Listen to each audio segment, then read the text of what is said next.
How's it gaming, guys? I'm Fill in the Blanks, and welcome to a new year. And New Year's mean new adventures, and old adventures actually, because this adventure's on the Game Boy Color, so definitely not new. But a game I grew up with, I loved it. I had a buddy who had it growing up. I think he had the original Game Boy one, not the DX one. But yes, we don't play a lot of Zelda games on the channel, which is kind of something I'd like to change, because Zelda games are really, really good, but we've really only played 4 of them, and technically not even the first one. We played the, Satellaview version of the first one, so we've done the second one, we've done Link to the Past, so yeah, we only done 3 of them. Why am I saying 4 of them? This is the 4th one.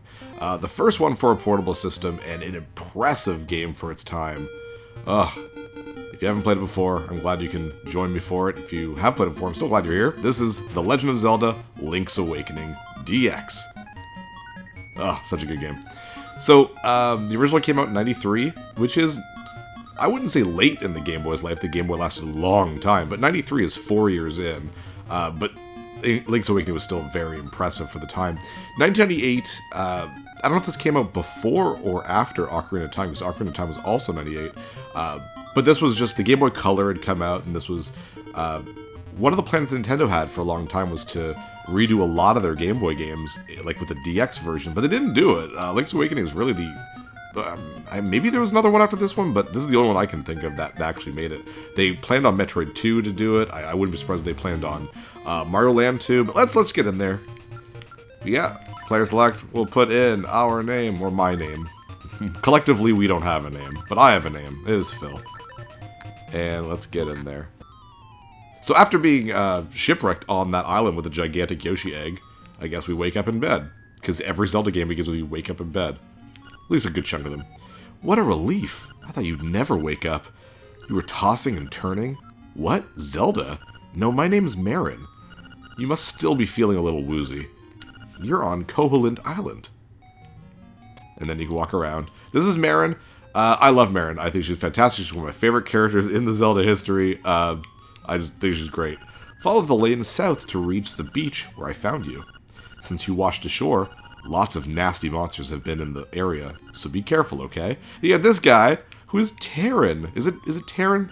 That's his name, I think? But he looks like Mario, eh? He looks like a hatless Mario. Well, Phil, you finally snapped out of it. Name's Terran. Hope you're feeling better. What? How did I know your name? You think it's weird, eh? Well, I saw it on the back of the shield. Yay, we got our first item already. We get the shield. You got your shield back. Press the button and repel enemies with it. So, unlike other games, the shield is actually an equipable thing, and you actually use it. Like this. It's pretty cool. Anything else, Terran? Oh yeah, some other stuff like this washed up on the beach. If and you go watch out for monsters. Ever since you showed up, Phil, I've seen them all over the place. Thanks. So here we go.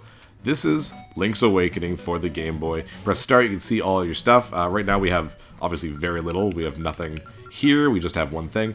You can also equip any item on either of the buttons. So there's not a dedicated sword button, so if I wanted to, I can put my sword on B when I get it, and my shield on A, which I usually do, because I think I like B being the sword. I don't know. We'll just keep it normal. And then we have 8 glowy things, which doesn't have a purpose right now, of course. And then you can see, you can hold select, and you can see I have the green tunic, things like that. Blah, blah, blah. Let's keep going. You press select too. And there's the map. This is a fairly large map. Like, that's much bigger. This has got to be like 3 times bigger than Zelda 1. That's really impressive. Marin and Terran's house. So yeah, let's look around. Obviously, that's the first thing we want to do is just kind of say hi to everyone. Hey man, when you want to save, just push all the buttons at once. Don't ask me what that means. I'm just a kid. So this is a very, we can't get into places, by the way, because we can't pick up things, and we can't slash down the bushes, so where I guess the shop is forever unobtainable. So this Zelda game, for a little while, was like the black sheep of Zelda, besides Zelda 2. And not in a bad way. It was just very, it was very silly. It was very self-referential, and I really like that. Actually, let's go to this shop. Can't buy anything. We don't have any rupees, but hello. Don't know why we're in here. Hey, welcome. See something you like? Just bring it here. Okay, well, don't have any money, so I don't know why I'm talking to you. There's a lot of things we can't do right now because we don't have a sword. Maybe I should just go. But we have these two people, little young couple. Yep, those are my boys. I'm Papal. Is it Papal or PayPal? I don't know. PayPal? Pleased to meet you.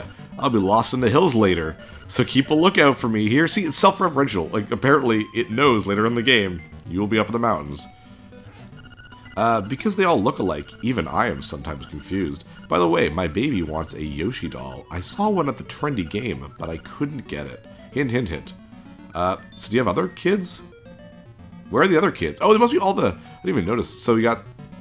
I don't know how the sleeping arrangements here work, but it looks like you have 3 kids. And there's probably like would be a crib if they could draw a crib, I guess. I don't know. But I guess all the little kids around here are those guys as kids. I never noticed that. Here sleeps the flying rooster. Okay. Weird place. Alright, well, let's just keep going, actually. We'll talk to everyone when we kind of come back. We do need our sword. We need our stuff. Actually, we'll talk to these guys. They're right here. Well, it seems that after you save, you'll start at the last door you went through. I'm not really sure why that is, because I'm just a kid. I heard that you can press select to look at the island map, but I don't understand what that means. I love that. But yeah, now as obviously as you move around, you uncover more of the map, and you actually press the button, and it'll show like this is the town tool shop, and that was the trendy game that we couldn't get into, stuff like that. So. The Tail Cave and Taronbo Shores. We're just going to go straight to Taronbo Shores. There are not really a lot of enemies here, but we have our shield. You can just hold down the shield button. You can repel Octoroks and their bullets and that kind of thing. So yeah. Down we go. Oh no! Shield is awesome. Shield's great. You actually use it a lot in this game. Well, maybe not a lot, but you can use it. It's more... I don't know, it's more useful in this game. And there we go. There's our owl. Hoot hoot! So you are the lad who owns the sword. Now I understand why the monsters are starting to act so violently. A courageous lad has come to wake the windfish. It is said that you cannot leave the island unless you wake the windfish. You should you should now go north to the mysterious forest. I will wait for you there. Hoot! You're like, okay. And here we go. We got our sword. You found your sword. It must be yours because it has your name engraved on it. So it's not the Master Sword.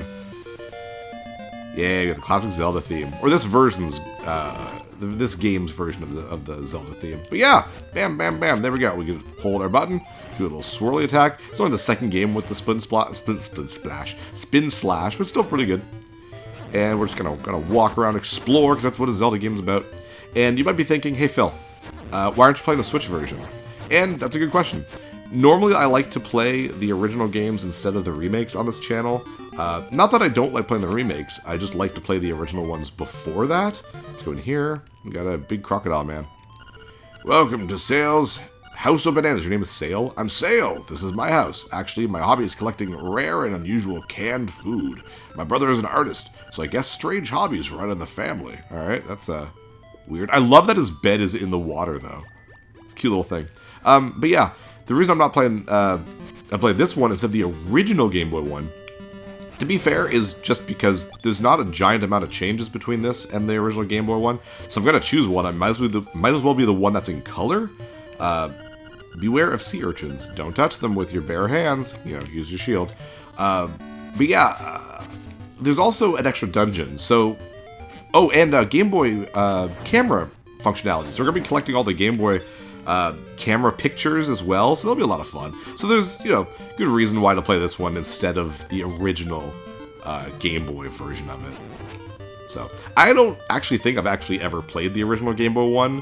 Well, no, I must have, if that's the one my buddy had. I'm not sure. He must have had the DX one.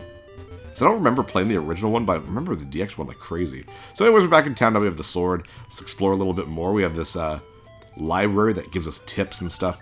Selecting the item that's right for you. Read this book. No, it's all stuff that we don't need to really read about. We already know. And I'm your guide. You know, I'll be here with you guys. I'll be able to explain stuff to you, I guess. I don't know. But, yep. So, first thing we're going to do. It's a Zelda game. Let's fall down a well. Whee! And there we go. Our first piece of heart. There are not a lot of pieces of hearts in this game. You need 4 to gain a full heart. You press... hold select and you can see I have 1 out of 4 for a full heart. And I think there's only 12 of them in this game. 12 or 16, there's very few. So it's a little crazy. Oh, we have a chain chomp. I don't know. I can't believe I didn't mention that last time when we were walking by. Yeah, we have chain chomps. And they already mentioned Yoshi. Like, it's a very self-referential game. So up here, talk to you, Madame Bow Wow. Ho ho ho! My Bow Wow is so proud of his fine fur coat. That's nice. And you got this little chain chomp. Yip yip yip yip. But if you go over here into what I assume is a doghouse with bones. Makeup, jewels, dresses, I want it all. And some new accessories would be nice. You talk a lot there, little mini chain shop. Anyways, let's just go to the forest. Meet the owl, whose name I think is like Kapora Gabora, something like that. He appears in Ocarina of Time. He's more famous for Ocarina of Time than this game, I think. Mysterious Forest. It's a little bit mysterious. Such a silly game. I love it. In we go. Oh, that change of color. Thank you, Game Boy Color. Hoot! Ho, brave lad, on your quest to wake the dreamer. Welcome to the mysterious wood. Much of mystery you will find on this uncharted Koholint Island. I'm afraid you may find it a trifle difficult to leave the island while the windfish naps. By the by, have you ever visited the Tail Cave, which is south of the village? Go there with the key you find in this forest. The windfish is watching. Hoot! Yeah, we didn't go there, but the first dungeon is down in the beach that we were at, but we can't enter it. It's not like Zelda 1 where if you find a dungeon, you can just go in there. No, the Game Boy games fall... Ah, damn it! You've got a Guardian Acorn, it will reduce the damage you take by half, and give you this crappy music. I wanted to avoid as many Guardian Acorns and pieces of power as much as I could, because I don't like how it changes the music, but whatever. But yeah, you need the caves. The Game Boy Zelda games are a lot more linear because of that. But I mean, they're really condensed and well done. Hello, Mr. Raccoon! As a raccoon, my nose is very sensitive to stuff like dust and powder. Oh, let's keep going. Oh, you're gonna be lost thanks to me. Whatever. Whoa! But we were just here. And then, yeah, if you look at your map, you've kind of been bouncing around all over the place, so you're not going the right way.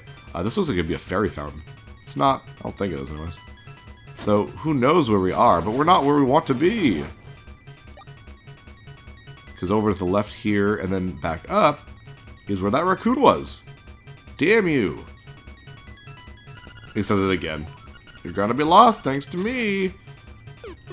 Yeah, and it moves you around. Let's actually head back downwards. And I don't think there's much we can do in most of these places. So yeah, okay, the Guardian Acorn makes me a little bit more... It heightens my defense. But I think if I get hit like 3 times, it wears off. I'm fine with that. I hate this music. It's so dull. And I think they kept it in the Switch version, which is very dumb, because it makes me want to avoid all that stuff.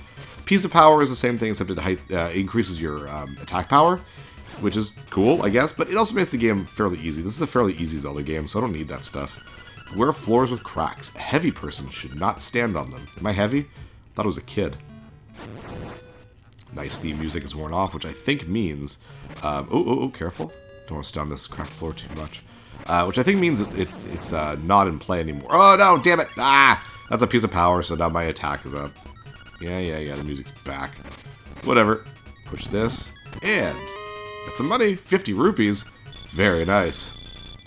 Money is somewhat important in this game. We do need a certain amount of money by a certain point, because we need to buy some stuff in the shop. Specifically that shovel, and there's also a bow and arrow later as well. Ooh, that's nice. Can I get this right now? Wow, this looks pretty heavy. You won't be able to lift it with just your bare hands, so no. I don't think I can push this now. Push you. I think I messed that up. Yeah, I did. Much easier. And I can't do anything with this because I need to be able to throw away those skulls there. But this has brought me to a deeper part of the forest, and I get this little mushroom. You pick the toadstool. As you hold it over your head, a mellow aroma flows into your nostrils. Yay! Good for me. It's equipable. I'll type you with this mushroom. It's the toadstool you picked up. I picked in the woods. What is it for? You hold it over your head, and a mellow aroma wafts into your nostrils. Yeah, you can't do anything with it, obviously. But we can, but not right now. Check for moblins. There is a key. Oh no, nothing here. But we did get that toadstool. That's what we needed. So, very good, very good. We can't really leave until we get. Man, I'm done with puzzles. We need to get that key, or else we can't continue our little questy. So, well, there we go. Down we go. Takes away half a heart, so be very careful. Shit. Ooh, careful. If only I had a piece of power, and I'm just joking. I might die. I really don't care. To be fair, though, if you don't die, there is a kind of special little thing at the end of the game. Oh, you are a fairy fountain. The ending changes just a little bit, so I kind of don't want to die. But if I do, I do. If I don't, whatever. Yay, thank you. Was this, yeah, so it was a fairy fountain. Maybe I was full life. That's why it didn't appear, I guess. There we go. I don't know how many monsters you have to kill to get the piece of power and whatnot to appear, but we will try to avoid it as much as we can anytime it drops. So, because I don't want it. Rather get money. Yeah, like that, exactly. Thank you. And now we're out of the forest. That's okay. We need to get out of the forest for a little bit. So we need to do something about that pesky raccoon. Crazy Tracy, Mambo's Pond. Can't do anything because we can't lift those rocks. One of the annoying things about the Game Boy game is every time you touch something that can be lifted and you don't have the power glove that allows you to lift stuff, it'll do this whole rigmarole where it's like, oh, it's so heavy, so you gotta be really careful or else it's just gonna get annoying. Head up in here. Hello, kindly old witch. Double, double toil and trouble, a toadstool mix makes powder for tricks. Alright. Well, I got what you need, Granny. Ah, it has the sleepy toadstool, it does. We'll mix it up something in a jiffy, we will. I love the music, it's a little faster. Yeah. It's all ready, it is. Take care, as there's not much there. Why not try a bit in my hut to get the magic powder? Try sprinkling it on a variety of things, like this. Haha! Good job. Use it on your enemies and see what happens. If you run out, go to the forest, pick some mushrooms, and I will make you more. There are... Oh, you can't do anything with the rat. There are more, fill-ups as you go, like little power-ups that you can get. But you have to use it on this little weird cactus dude. Oops. Oh, yay! But one of the more annoying things about this game is that you do have to switch your items constantly. You only have 2 buttons, after all. There was no L and R button, and there was no X and Y button either. Damn it! So it is a little frustrating because you do that a lot. The Oracle games suffer from the same thing. But whatever, the game's still very fun, very good. Let's make our way back to that raccoon, who is a big dickbag, and won't let us keep going through the mysterious forest. Can't jump. Head back down. Excuse me, get away from me. I'm just gonna go in here and then leave, so the music's back to normal. I wouldn't mind it if it didn't change the music, I'll be really honest. I wouldn't care, you know? Okay, whatever. Alright, there you are, you pesky raccoon, you. Your nose is very sensitive, so ha! And he freaks out. Oh god, the physics. The bouncy physics. Oh my goodness. The last thing I can remember was biting into a big juicy toadstool. Then I had the darndest dream. That was a raccoon. Yeah, sounds strange, but it sure was fun. Damn it, Taryn, what are you doing? Go back home to Marin. I'm all tuckered out. I think I better set a spell before I head home. Taryn is Marin's dad, by the way. You can't really tell the age of the characters, so some people are like, oh, they're a couple, are they married? No, they're father and daughter. There we go, you've got the tail key. Now you can open the tail cave gate. Oh, hello, owl. Hoot, take the key and go to the tail cave. Retrieve the instrument that is hidden there. Go now, the windfish is waiting. Hoot. And yeah, this game likes to kind of tell you where to go a lot, which is somewhat normal for a Game Boy game, I guess. Go up here and leave, but we're going to obviously not do that. Not much to do there. Let's head back. You know, press our select button. You see we've explored quite a bit of the forest. Actually, pretty much all of it except for one square. So we'll do that, I guess. We're just about done. So we'll head back into town. Kill things as we go, because that's what we do, right? Actually, I think that down here... Yeah, that's the one room we couldn't... Or the one square we didn't see. Go away. And there are a couple things we can do in the village, but we will wait until next episode, because, you know, we're at the end here. But I guess we can go up here, talk to the little dog, a little cute dog. You can hit it with your sword. Don't do that. Don't be a jerk. And up here, you got a cuckoo. You can hit the cuckoo as well. It'll swarm all over you. Actually, let's do that before we call it a day. I don't know how long it takes, but it's gonna be a jerk. That's what we do. Wow, it takes a while. Does it do that in this game? Oh god. There we go. Oh jeez. Alright, get out of here. Whew. I think next time we'll just relax a little bit with some nice fishing. I'm Fill in the Blanks. See you guys next level. Hey, thanks for watching. If you liked this episode, click that subscribe button and hit the bell icon to know when the next episode is up. If you want to support my channel, share some videos with some friends and consider supporting me on Patreon.